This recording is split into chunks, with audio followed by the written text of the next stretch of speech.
नमो बुद्धाय.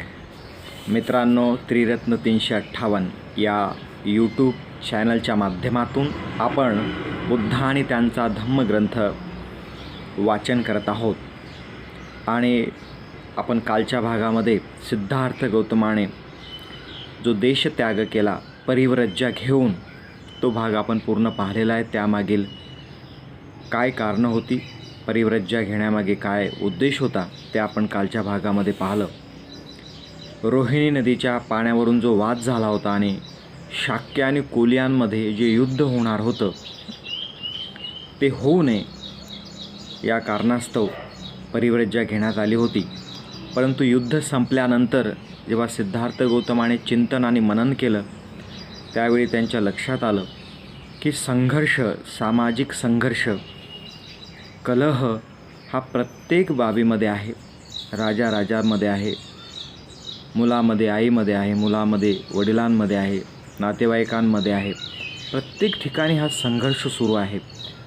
वर्गामध्ये संघर्ष आहे आणि या संघर्षामधून दुःख निर्माण होत आहे, लोक दुःखी होत आहेत. तर मी त्यावर उत्तर शोधलं पाहिजे, त्या दुःखाची कारणं मी शोधली पाहिजे, असा ठाम निश्चय करून त्यांनी मग अभ्यासाला सुरुवात केली. तर पहिल्यांदा आजच्या या भागामध्ये प्रथम खंड भाग पहिला आणि त्यामध्ये भाग तिसरा, नव्या प्रकाशाच्या शोधात, हा भाग आहे. समाधी मार्गाचा अभ्यास त्यांनी कसा केला, वेगवेगळ्या त्यावेळी पारंपरिक पद्धतीने जे ऋषी होते ते ऋषी कोणत्या पद्धतीची साधना करायचे, कोणता अभ्यास करायचे, कशासाठी करायचे, तो आज आपण येथे पाहणार आहोत. आणि सिद्धार्थ गौतमाने कोणकोणत्या प्रकारचा अभ्यास केला आणि पुढे काय झालं हे आजच्या भागामध्ये आपण पाहणार आहोत. सिद्धार्थ गौतमाने अभ्यासाची सुरुवात केल्यानंतर ते राजगृह त्यांनी सोडलं आणि त्यांनी अभ्यासाला सुरुवात केली. भृग ऋषीच्या आश्रमामध्ये सर्वात आधी ते गेले. तिथली साधनेची पद्धती त्यांनी पाहिली. ती अतिशय कठोर आणि आत्मक्लेश म्हणजे स्वतःच्या शरीराला त्रास देऊन मोक्षप्राप्ती किंवा स्वर्गप्राप्ती करून घ्यावी यासाठी होती. त्यांनी ठरवलं की हे आपण नंतर करूया, पुढे आपण करूया. आणि म्हणून मग त्यांनी पुढे आलार कालम या ऋषीकडे सांख्य तत्त्वज्ञानाचा अभ्यास केला.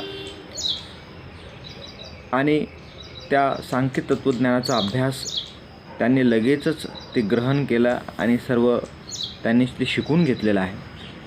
हे जे सांख्य तत्त्वज्ञान आहे, एक प्रकारची फिलॉसॉफी आहे ज्यामध्ये नॉलेज आणि नंबर्स म्हणजे ज्ञान आणि अंक या दोन बाबींचा अभ्यास केला जातो आणि त्यावरून बऱ्याचशा गोष्टी ठरवल्या जातात, त्यावरून त्या पद्धतीचे तर्क केले जातात. तर महत्त्वाची गोष्ट आहे की त्यांनी कोणकोणत्या प्रकारचा अभ्यास केला. सांख्य तत्त्वज्ञानाचा अभ्यास केल्यानंतर त्यांनी समाधी मार्गाचं शिक्षण सुरू केलं, ध्यान साधनेचं शिक्षण सुरू केलं.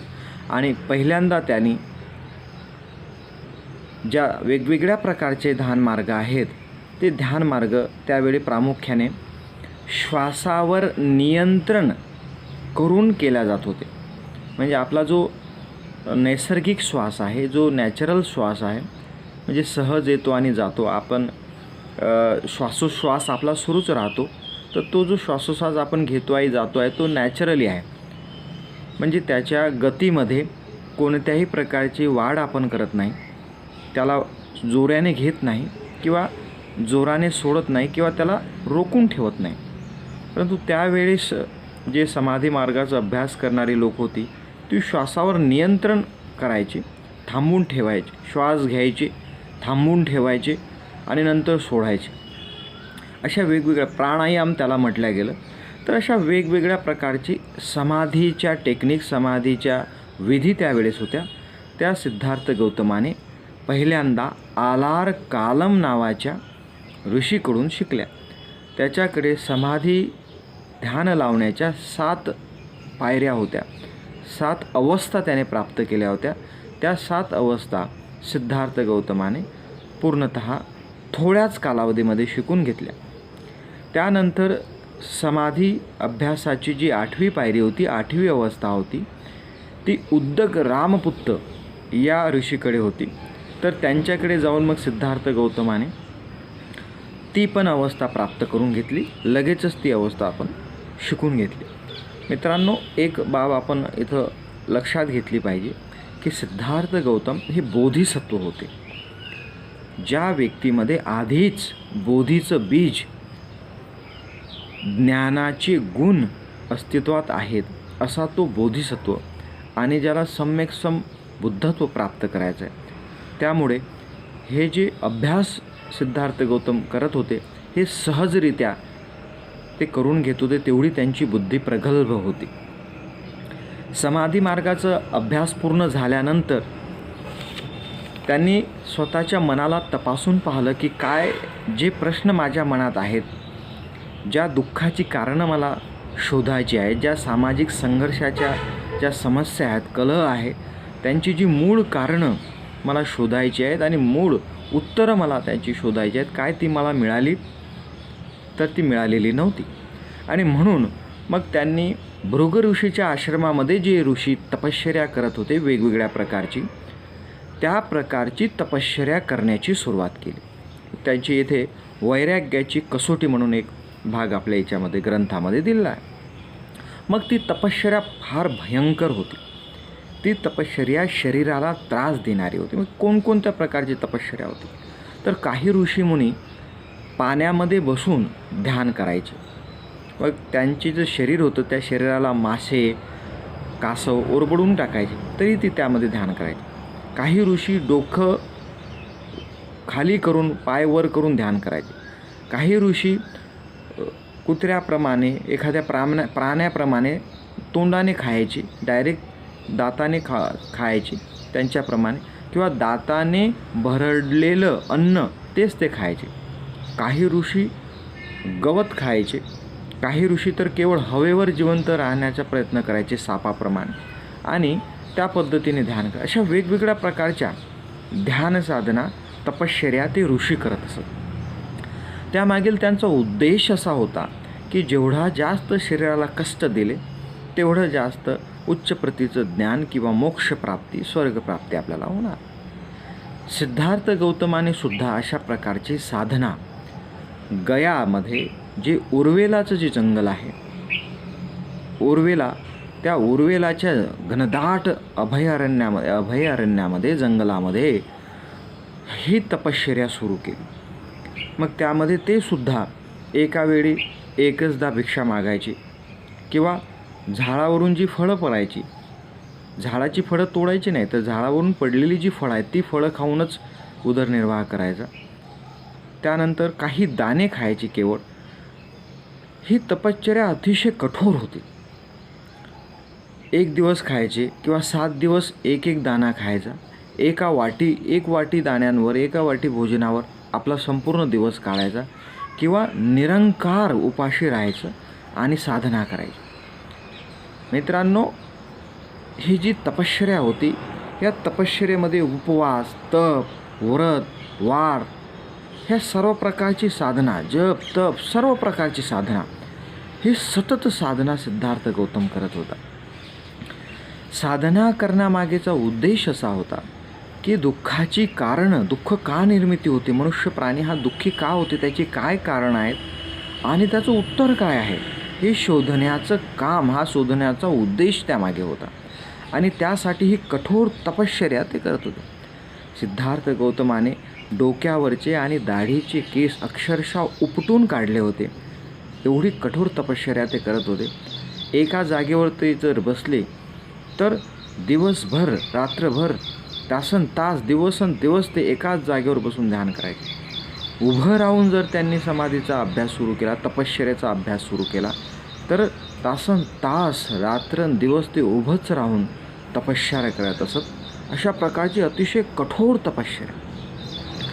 उपाशी राहून जर तपश्चर्या करायची असली तर 1 दिवस, 2 दिवस, 3 दिवस, 4 दिवस अशा प्रकारे उपाशी राहूनच ते कठोर तपश्चर्या करत असत. त्यावेळेसच्या जेवढ्या काही परंपरा होत्या आणि त्या परंपरांमध्ये जेवढे काही प्रकार तपश्चर्या करण्याचे होते, ध्यान लावण्याचे होते, तपश्चर्या करून समाधीचा अभ्यास करण्याचे होते, सर्व प्रकार सिद्धार्थ गौतमाने अभ्यास करणं सुरू केले. आणि हे अभ्यास करण्याचा जो कालावधी होता हा जवळपास 6 वर्ष हा कालावधी होता. 6 वर्ष ते एवढ्या मोठ्या प्रमाणात त्यांनी तपश्चर्या करणे सुरू केली. शरीराला एवढा त्रास द्यायची त्यांनी सुरुवात केली की त्यांचं शरीर अतिशय सुकून गेलं होतं. पोटाला जर समोरून हात लावला तर पाठीचा मणका हाताला लागत होता, एवढं ते शरीर सुकलं होतं. आपण लोकांनी बऱ्याचदा सिद्धार्थ गौतमाची जी वैराग्याची कसोटी आहे त्याचे फोटो पाहिले असतील. म्हणजे केवळ हाडं शिल्लक राहिली होती आणि मांस त्या हाडांना चिटकलेलं होतं. मळ एवढा त्या शरीरावर जमला होता की त्या मळाची जे मळ जो आहे तो मळ तसाच गळून पडत होता, एवढं ते शरीर मळाने माखलेलं होतं. आणि अशा या कठोर तपश्चर्येला त्यांनी परीक्षण केलं, निरीक्षण केलं की 6 वर्ष आता गेली आहेत आणि 6 वर्षापासून मी हे सर्व तप करत आहे. मग या शरीरामध्ये आता अतिशय कमी प्रमाणात प्राण राहिलेला आहे. जर मी आणखी काही दिवस जरी तपश्चर्या सुरू ठेवली तर निश्चितच माझा मृत्यू होणार आहे. आणि मी जर शरीराला एवढ्या मोठ्या प्रमाणात जर त्रास दिला किंवा ताणलं तर निश्चितच हे ताणलेलं शरीर हे तुटणार आहे, हे भंग होणार आहे आणि माझा मृत्यू होणार आहे. दुसरं एक त्यांनी आत्मपरीक्षण केलं की जर हे शरीर ज्या आवश्यक गरजा आहे, त्या शरीराला लागणारं जे आवश्यक भोजन आहे ते जर नाही मिळालं तर माझं मन जे आहे ते विचलित झालेलं आहे. आणि जर मन विचलित असेल, अशांत असेल तर मग ते ज्ञान प्राप्त कसं करू शकेल? कारण ज्ञान प्राप्त जे करायचं आहे, हे जे शरीर आहे हे केवळ एक माध्यम आहे आणि मनाद्वारे कोणतीही कृती केल्या जात आहे. चांगली कृती, वाईट कृती या मनाद्वारे होत आहे. मनच ॲथॉरिटी आहे, मनच तर प्रमुख आहे असं त्यांना दिसलं. जर मन जर शांत नसेल, स्थिर नसेल तर मग ते ज्ञान प्राप्त कसं करू शकेल? प्रश्नांची उत्तरं ते कसं शोधू शकेल? या समस्येचं समाधान मला कसं मिळेल? मी तर केवळ शरीरावरच हे प्रयोग करत आहे आणि मन अशांत आहे. मग अशा वेळी काय ही तपश्चर्या आपण सुरू ठेवली पाहिजे? जर आपण अशाच प्रकारे तपश्चर्या करत राहिलो तर निश्चितच आपला मृत्यू होणार आहे. आणि मला ज्या दुःखाची कारणं मला शोधायची आहे, दुःखावर जे प्रश्न आहेत, दुःखाचे जे समाधान आहे ते मी प्राप्त करू शकणार नाही. आणि म्हणून त्यांनी ही वैराग्याची कसोटी जी आहे, हा जो तपश्चर्येचा मार्ग आहे, आत्मक्लेशाचा म्हणजे स्वतःच्या शरीराला ताण देण्याचा जो मार्ग आहे तो त्यांनी सोडण्याचा निश्चय केला. त्यांच्यासोबत जे 5 परिवारजक होते, जे त्यांची सेवा करत होते, त्यांनी पाहिलं की वैराग्याची ही जी कसोटी आहे हे सिद्धार्थ गौतम सोडत आहेत, म्हणून ते त्यांना सोडून गेले. तर असं असताना सिद्धार्थ गौतम त्या उर्वेलाच्या जंगलामध्ये एका वटवृक्षाखाली बसलेले होते. आणि त्याच प्रदेशामध्ये एक सेनानी नावाचा राजा होता, त्याची मुलगी सुजाता. या सुजाताने वटवृक्षाला एक नवस केला होता की मला जर पहिल्यांदा मुलगा झाला, पहिला मुलगा रत्न प्राप्त झाले तर मी तो नवस फेडेल. आणि मग तिची जी दासी होती पन्ना, त्या पन्ना दासीला तिने सांगितलं की जा आणि वटवृक्षाच्या जवळ साफसफाई करू नये. ही पन्ना दासी जेव्हा त्या वटवृक्षाजवळ आली तर तिने पाहिलं की जणू काही वटवृक्ष देवताच प्रगट झाले आहे. कारण आपण पाहिलं होतं की सिद्धार्थ गौतमाचं शरीर अतिशय कृश म्हणजे केवळ हाडचा सापळा असलेलं आणि मळ साचलेलं शरीर, जेणेकरून त्या वटवृक्षाच्या जो रंग आहे, ती साल आहे, त्या साल आणि सिद्धार्थ गौतमाच्या शरीराचा रंग हा थोडा मॅच होत होता. त्यामुळे त्यांना असं वाटलं. सुजाता तिथं गेली आणि सोन्याच्या पात्रामध्ये तिने उत्कृष्ट भोजन सिद्धार्थ गौतमाला स्वतःच्या हाताने भरवलं. आपण आजच्या याच्यामध्ये लोकांमध्ये जी नैवेद्य देण्याची जी परंपरा आहे, कारण सिद्धार्थ गौतम अतिशय अशक्त झाले होते, त्यांचं शरीर अतिशय अशक्त झालं होतं. हात उचलण्याची सुद्धा त्यांच्यामध्ये शक्ती राहिली नव्हती. ते जर चालायला लागले तर एक पाऊल ते चालू शकत नव्हते. ते चक्कर येऊन कोसळून जायचे आणि पडल्यानंतर ते तसेच पडलेले राहायचे. त्यांना उठण्याची सुद्धा शक्ती राहिलेली नव्हती. अशा अवस्थेत सुजाताने ते उत्कृष्ट भोजन सिद्धार्थ गौतमाला प्राशन करायला लावलं, प्राशन केलं.